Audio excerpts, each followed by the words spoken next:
In this week's Entrepreneur's Notebook, when you think of buying fine wine, you probably don't think of Costco, right? Well, maybe you should. Costco is the country's #1 wine retailer. The store sells expensive Bordeaux and has a very sophisticated wine drinker buying the wine there. So it shouldn't come as any surprise to you that a California entrepreneur tapped into Costco's consumer base. Cameron Hughes went from getting his parents' friends drunk so they'd buy the wine he was selling out of the back of his station wagon to running a $5.8 million a year wine company that has developed a cult following. In these quiet vineyards of California, one young entrepreneur is making some noise in the wine business. Cameron Hughes is pulling back the curtain on the industry and selling high-quality wines at low prices by taking the distributor out of the equation. That's lovely. So wine itself doesn't cost a lot to make, okay? Your average $30 Cabernet costs about $5 to manufacture for anyone with decent economies of scale. So we're buying up those same wines, bottling them, getting them on the shelf about $8.99, $9.99 when it's all said and done, and you're looking at a $30 value.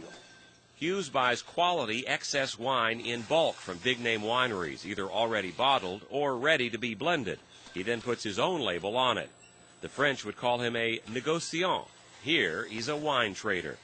Hughes' business model has given him a taste of success. He operates as a virtual company with very little overhead. The samples come to us via brokers. We put our own blends together with our winemakers, select the blends, we order the component parts. The wine is put into a big milk truck and trucked out to one central facility out here, okay? Put it in a tank, the wine is filtered, gotten ready for bottling, and then we pull in a mobile bottling line that hooks right up to the tank, bottles up the wine, boom, the wine is then taken to a warehouse where it sits to get over bottle shock, boom, we have it specially palletized for Costco, and in it goes by the truckload.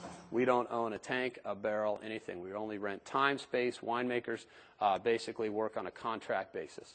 And he sells the wine exclusively to Costco. High volume is the key, so the markup is minimal. Most retailers mark up their wine by 35%. Costco caps it at 14%.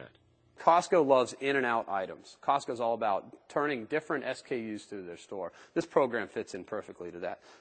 Hughes' product has a grassroots following. Emails go out to customers, and sometimes a new product won't stay on the shelves for more than a day.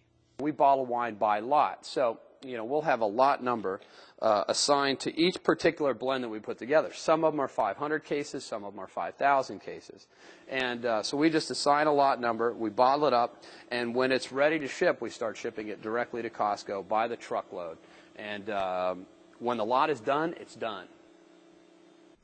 In 2003, Hughes produced about 3,000 cases of wine. Last year, he did 37,000, and he projects that next year to sell 100,000 cases. His wines have been primarily Californian, with some exceptions, but he's branching out and planning to put more South African, French, and Italian wines on Costco's shelves in the years ahead. And he also has so far only tapped into the California market, but he is making strides in a few other states. East Coasters cannot get Cameron Hughes wine in Costco yet, but it can be ordered online at chwine.com.